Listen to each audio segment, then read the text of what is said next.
بسم الله الرحمن الرحيم. ازيكم عاملين ايه؟ يا رب تكونوا بخير وباحسن حال. النهارده يا جماعه زي ما احنا شايفين كده.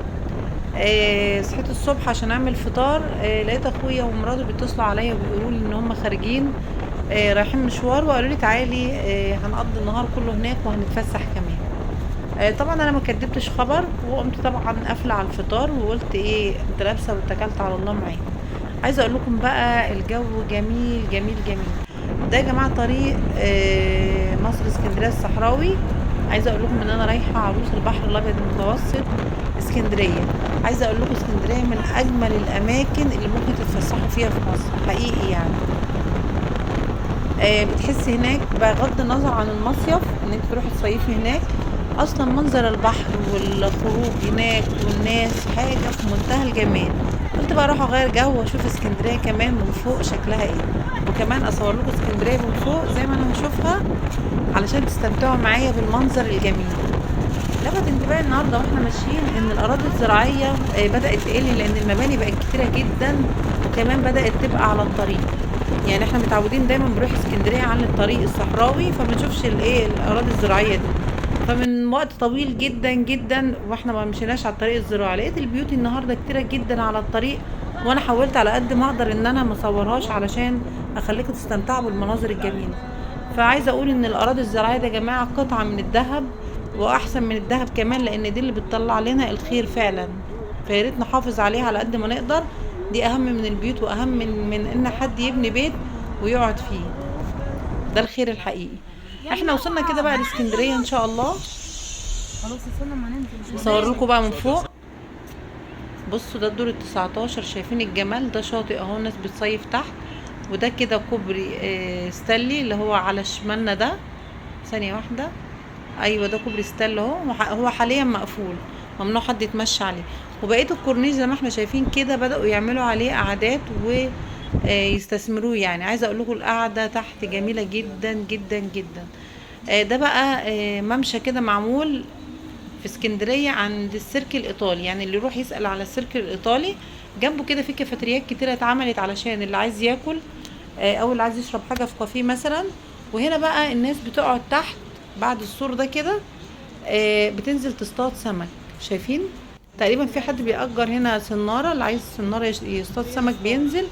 انا كان نفسي بصراحة بس انا بخاف قوي، لان انا معرفش الشط هنا وضعه ايه، انا ما بعرفش اعوم فببقى قلقانة، والشمس كمان حامية. وادي ال الناس واقفين زي ما احنا شايفين، وعاملين حاجات كده خرسانية كتيرة جدا جنب السور ده بحيث اللي عايز يعدي يقدر يقعد حتى عليها. بس طبعا ممنوع الكلام ده للاطفال، وكافيهات زي ما احنا شفنا. رحنا بقى عشان نتغدى في قرية اسمها قرية بلبع زي ما احنا شايفين كده. القرية دي مكان واسع كبير جدا ومعمول فيه المطعم بطريقة كبيرة جدا. دخلنا احنا من الباب ده، بس للأسف لقينا المكان هنا زحمة. يعني اخويا دخل ومراته لانهم راجعين، والعيال كمان قالوا ده المكان جوه زحمة جدا. فهندخل المكان اللي جنبه، وانا اعتقد ان هم مفتوحين على بعض تقريبا لان المكان واسع قوي قوي من جوه. هنا بقى في سمك وفي كفته وفي لحوم وفي مشويات، ميكس يعني. دخلنا بقى زي ما احنا شايفين كده، هنشوف ترابيزه عشان نقعد عليها. شايفين بقى الستايل بتاع المطعم من جوه كمان ما شاء الله جميل قوي، وكمان في اعداد كبيره عشان بيبقى فيه عائلات كتيره بتدخل. وطبعا ده وقت الغدا بقى هتبدا الناس دلوقتي تيجي. ده بقى يا جماعه حوض سمك كبير محطوط زينه حلوه قوي قوي. عاملين فيه بقى، حاطين فيه زي شعب كده تحت في جوه الحوض، وفوق بقى القواقع ونجمة البحر والحاجات الجميله اللي احنا ما بنشوفهاش غير في الميه دي. هنروح بقى نشوف هناكل ايه. دي انواع السمك. السمك هنا ملوش قايمه ان انت تختاري منها نوع معين، انت بتروحي تتفرجي والحاجه اللي انت عايزاها بتختاريها وهم بيعملوها لك. ده بقى تشكيله من السمك زي ما احنا شايفين كده، بربونيا وسمك مرجان، وسمك بوري وشبار، انواع كتيره من السمك. وفي كمان استاكوز، مش استاكوز انا اسفه، في كمان كابوريا، وفي جمبري وفي صبيط، بس دول حاطينهم في الناحيه التانية لوحديهم. هنسأل طبعا عن الأسعار ونشوف الأسعار هنا ايه. وغير كده كمان بقى ايه، هما بيسالوك انت عايزه الحاجه تتعمل ازاي وبيعملوها لك زي ما انت عايزه. احنا بصراحه اخترنا بوري، لان البوري طبعا من اجمل انواع السمك اللي انت ممكن تاكليها. بيسالوكي عايزه سمك مشوي بزيت وليمون ولا عايزاه برده. احنا طبعا بنحبه مشوي بالرده. هننقي بقى السمك اللي احنا عايزينه، وبتسيبي بتروحي تقعدي على الترابيزه، وبعد شويه بيجيلك بعد ما بيجهز بيجيبهولك ايه علشان تبداوا تاكلوا. ودي معلش ده انا عارفاه، بس الشبار ده مرجان، ده المرجان ده. ده بربون ست العكس. ده البربوني. الخلفيه ده مرجان صح وده بربون صح. شوفوا اللي انتوا عايزينه احنا. ماشي يا سيدي. استنى يا محمود تعالى. والبوري عامل كام لو سمحت؟ 250 جنيه اقل حاجه البوري. 250. أقل ده حاجة. مشوي ولا نايم كده؟ زي ما انت عايزه تاكليه اعمليه. تمام. لا السعر ده سعره مشوي ولا سعره كده؟ ايام الصنعه بتاعهم 250. ماشي تمام. طيب معلش، هو الكيلو بيعمل كام سمكه من البوري؟ الكيلو بيعمل معاكي يعني السمكه بتعمل 400 وفي سمكه بتعمل 700 وفي البوري ماشي. هو البوري بكام؟ 250. انت هتكمل حاجه ثانيه؟ طب تعالوا استنوا. طيب استنى يا بابا، انا طبعا احنا سمعنا الاسعار دلوقتي وانا بسال يعني. طبعا اخويا طبعا عايز يختصر على طول. طبعا لا، انا لازم اسال الاول واشوف الاصناف واشوف هاكل ايه. ما بحبش انا اختار كده عشوائي، لازم ما دام هاكل لازم بقى ايه اعرف، وحتى لو مش هاكل كمان من الحاجات التانية لازم اعرف الاسعار هنا شكلها ايه علشان لما اجي. وغير كده كمان علشان الناس اللي هي بتحب تروح اسكندريه كتير وعايزه تاكل تبقى عارفه برضو الاسعار شكلها ايه. عايزه اقول لكم ان الكابوريا الكيلو ب 400 جنيه، انا سالت عليها برضو.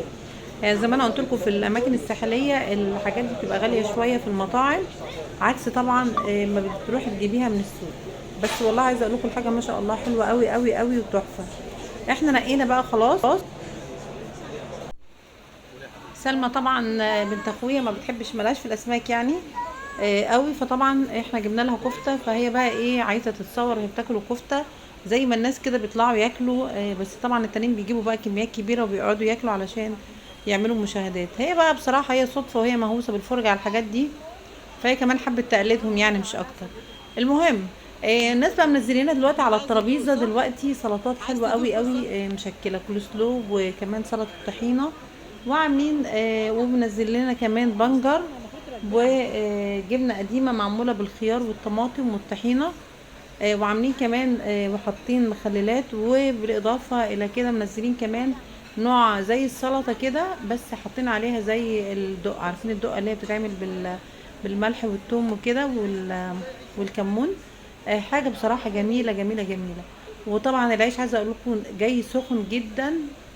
تقريبا هم عندهم فرن وهم اللي بيعملوا العيش، لان اول ما تمسكي العيش بتبقي مش قادره تمسكيه من كتر السخونيه بتاعته.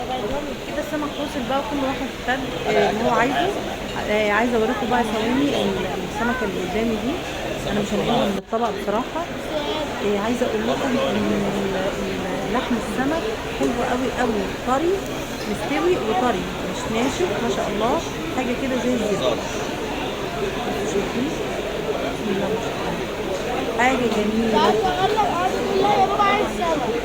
دي سلطه الكولسلو، شايفين الجمال. مالك زعلان ليه يا مؤمن؟ عايزه بقى اقول لكم ان الليمون اللي محطوط على السمك حاجه خيال، يعني ليمون مش مخلل بس طعمه حلو قوي قوي، حاطين عليه خلطه جميله جدا. بعد ما اكلت بقى وغسلت ايديا قمت صورت حوض السمك تاني، لان بدا السمك بقى احس ان هو واضح اكتر. بصوا شايفين الجمال. الحوض ده مش صغير، الحوض ده كبير مدي شكل جمالي للمطعم جوه، حلو قوي قوي. شايفين الجمال بسم الله ما شاء الله، فعلا يعني تبارك الرحمن في خلق. عايزه اقول لكم ان انا لما صورت لكم الحلقه دي انا صورتها مخصوص علشان الناس اللي هي بتحب تروح تقضي يوم في اسكندريه بس مش عارفه تروح فين، فانا قلت اصور لكم بعض الاماكن هتنفعكم جدا. بعد ما خلصنا اكل بقى مشينا شويه ورحنا عند كوبري ستانلي. انا مصور لكم على فكره الجزء ده من فوق، العماره اللي انا صورت منها من الدور 19 موجوده هنا. وبعد كده بقى اتكلنا رحنا شارع خالد بن الوليد، طبعا معرفتش اصور فيه لانه زحمه جدا. وبعد كده مشينا ان شاء الله عشان نروح. دي واحد عمر يا جماعه، دي استراحه في الطريق كده اللي عايز يدخل التواليت، اللي عايز مثلا تعبان من السواقه يرتاح. يعني بننزل نفك عن نفسنا كده شويه، وبعد كده بنتكل على الله نكمل طريقنا. اتمنى يا جماعه انا كده وصلت معاكم لنهايه الحلقه، اتمنى تكون الحلقه عجبتكم. وانا زي ما انا قلت لكم صورت الحلقه دي مخصوص عشان اللي حابب يقضي يوم ومحتار يروح فين. انا صورت لكم بعض الاماكن، يا ريت لو عجبتكم تعملوا لايك وشير، ولو اول مره تشوفوا القناه يا ريت تعملوا اشتراك وتفعلوا علامه الجرس علشان يوصلكم كل الفيديوهات. ونسيت اقول لكم حاجه مهمه قوي بالنسبه للسيرك الايطالي اللي حابب يدخله. مده الفقره بتبتدي من الساعه 6 للساعه 8 ونص تقريبا، او من 6 ل 9. هو المهم يعني مده العرض ساعتين، واحد بيبدا من الساعه 6 والتاني بيبدا من الساعه 9، والعرض فيه 16 فقره. عايزه اقول لكم الاسعار بتبدا من 125 لحد 350. هم حاطين لها ترتيب كده معين. عايزه اقول ان الاطفال بيدفع لهم تذكره من اول سن 3 سنين. طفل معاكي عنده 3 سنين بيدفع له تذكره. ده علشان انا نسيت بس اقول لكم ان السيرك الايطالي التذاكر بتاعته مواعيده، فكده ان شاء الله يبقى انا وضحت لكم الدنيا هناك. اللي حابب يقضي يوم هناك يبقى عامل حسابه وشايف الاسعار وشايف كل حاجه. واتمنى لكم ان شاء الله